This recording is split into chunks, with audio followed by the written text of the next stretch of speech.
Hi guys, welcome to my channel Immigration Tips Canada. So guys, today I will be telling you about how to extend your study permit within Canada. So let's begin with the video.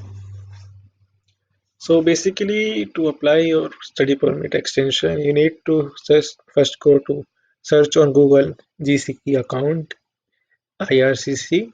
Then if you have created one GCK account before, you need to just simply sign in into that. And if you haven't created any GCK account before, then you should consider creating an account for that. So suppose have you completed the registration process and the signing up of your GCK account by just filling your personal details and everything. So your account will open, the GCK account will open, and then you can see your profile. So after that, you just need to simply scroll down the screen and you can see an option saying that applying to come to Canada. So that you need to just simply click that option. I am not able to show this here because of some technical difficulty, but once you click that applying to come to Canada option, you will see this page setting personal checklist. So here the personal checklist, you is just when you're just gonna select this option, visitor, visa, comma study, and or a work permit. So you click this. So what would you like to do in Canada? As we are applying for an extension of study permit, I would say study. How long you are planning to stay? We select more than 6 months because my study is left. My study period is more than 6 months, which is currently remaining. If it is less than 6 months for you, you select this option. So I will select more. Then select the code that matches on your passport. I would say Belgium. And what is your current country of residence? So I will just select Canada because I am in Canada currently and applying from extension within Canada.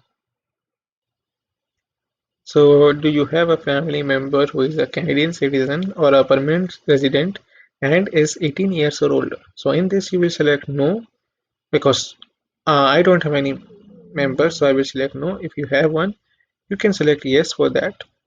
Then what is your date of birth? You can simply state your date of birth. I would say 1997. Month, I would say September 17. The next question it is asking is, are you a lawful permanent resident of the United States with a valid US citizenship and immigration services number? So I will select no for that because I am not. If you are, then you can select yes and select next. What is your current immigration status in Canada?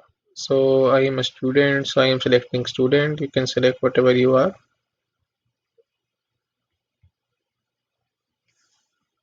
So what is your marital status? You can just simply mention I'm saying I'm I'm married, so I'm just selecting this. You can select whatever it is for you. Are you married or not? And what is your province? What is your province of destination? So in this question, you need to state where your college is going to be and where you will be spending most of your time with that visa, with your study permit. So suppose I am selecting Ontario, then click next. So you get your results here. It is stating that study permit bracket in Canada. So it is saying that you may be eligible to extend your stay in Canada as a student. So then I click continue. We're almost there, select continue. Then they are asking, are you accompanying a family member who has status in Canada? I would say no because I am not accompanying any. He is asking, do you also want to apply for a work permit? So say it is stating that there are two options. The first one is yes, I wish to apply for a co-op work permit, and the second one is no. So I am not applying for any work permit, so I'm saying no.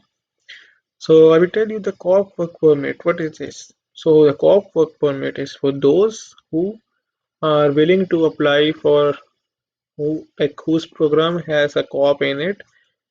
It depends on the program to program and institutions to institutions whether they have a co-op or not. So you need to ask your institution or a college or university whether your program has a co-op or not. So if it has, then you need to apply for that as well. So I am selecting no. So the next question is, when does your status in Canada expire? So the date I am mentioning here, suppose it's 2021 currently. So my expiry is in August and it's 12th. You can just state whatever it is for you. Select next. Find out if you are eligible to apply. So have you had a medical have you given a medical exam performed by RCC within the last 12 months? If you have given it, select yes. If you have not, then select no.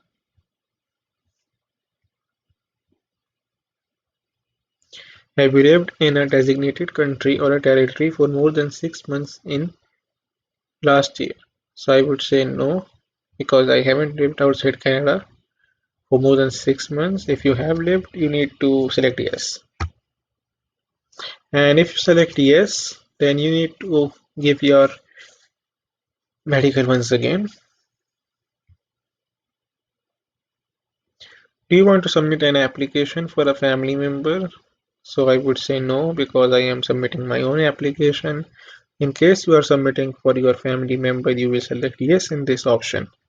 So simply click next. So next question is, are you giving someone access to your application? So there are four options. The first one is that you want to apply a representative or an agent on your behalf. The second one is that you want IRCC to release the information to some other person you know. Third is you want to simply give access to both IRCC and the agent. And the fourth one is no. So I am applying on my own and I don't want it to be shared with anyone. So I am selecting no. So next question is, in the past 10 years, have you given your fingerprints and biometrics for an application to come to Canada? So if you have given, select yes. If you haven't, then select no. I have given, so I am selecting yes. So next question is, there are fees associated with this application. Will you be paying your fees or are you fee exempt? So basically there is an application fees which you need to pay after completing your application. So yes, I am paying my application fees. There are some students or some people who don't have to pay.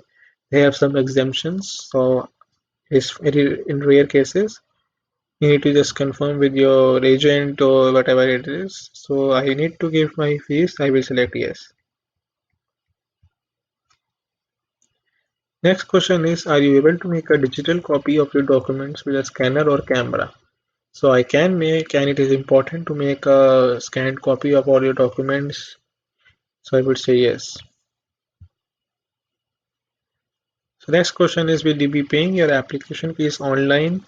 To pay online, you can use your credit card, Visa, MasterCard, American Express, JCB, China Union Pay, or a debit card using Visa Debit, MasterCard, or Interact. So you are required to pay your fees. So I would just simply select yes. I can pay using these cards, any of these cards.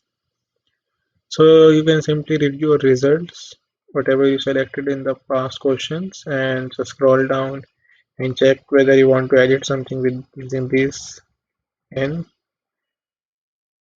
simply click continue.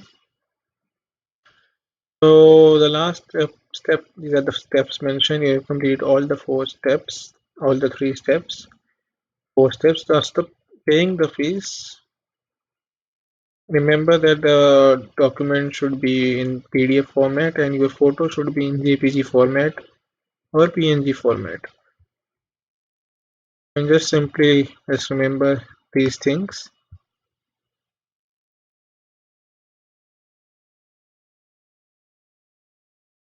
So here is a document checklist you need to upload. The first is application to change conditions, extend my stay or remain in Canada as a student. This form number is IMM 5709. So this form you need to fill it here and this is the form. Just you need to simply select it.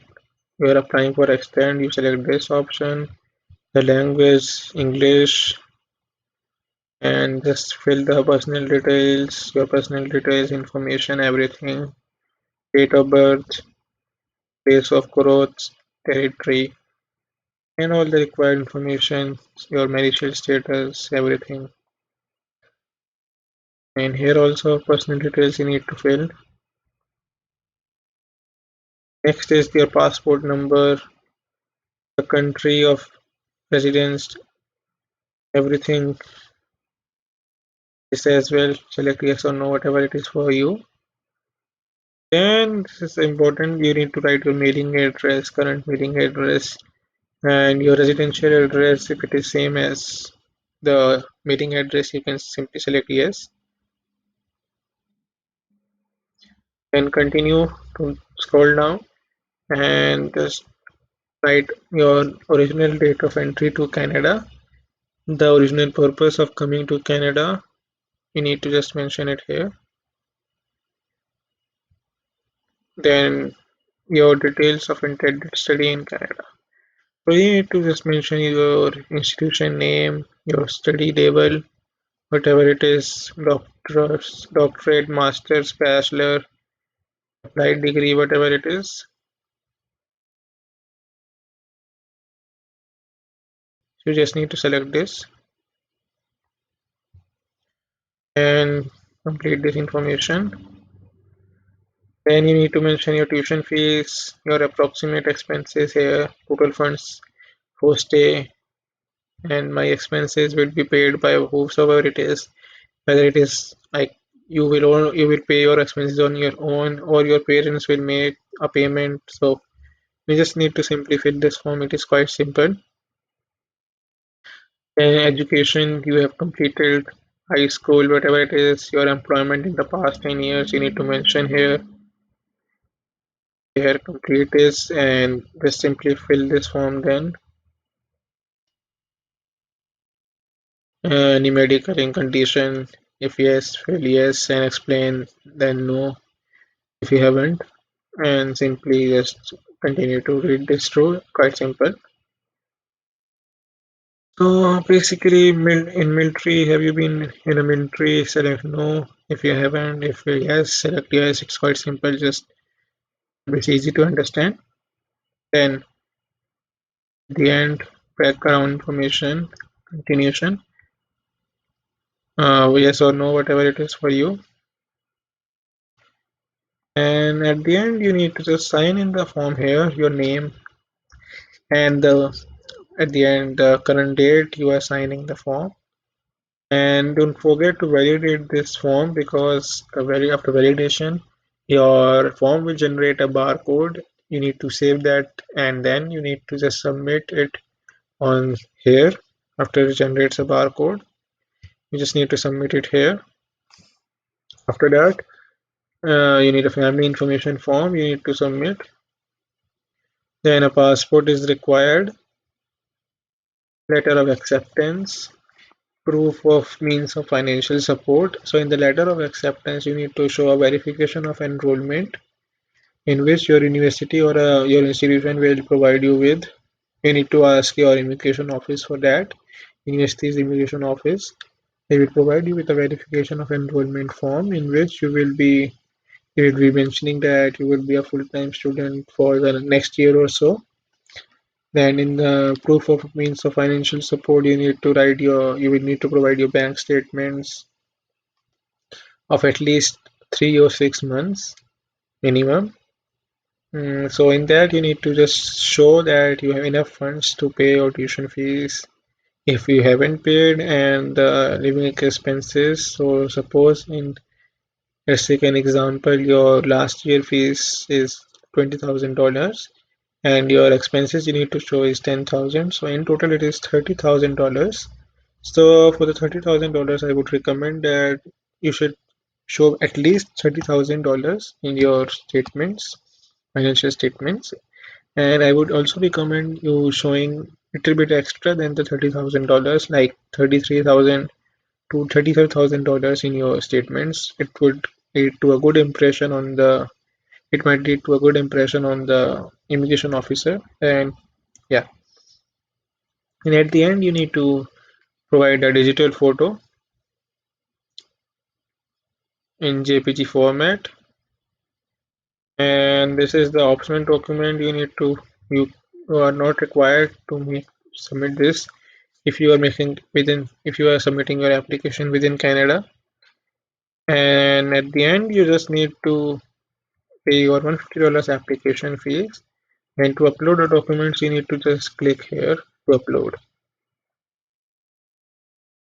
And at the end, you need to pay your $150 application fees. So, guys, this is it in the video. I hope you liked it and found it really helpful. If you have any questions, I would say emailing me. It's in the description. It's in my account, and I would definitely try to get back to you whenever possible. And do not forget to subscribe to my YouTube channel, Immigration Tips Canada, because I will be uploading more videos regarding this information regarding immigration of Canada or any latest updates. So guys, thank you for watching my video, and definitely don't forget to subscribe my channel. Thank you once again, Evan. Have a nice day ahead.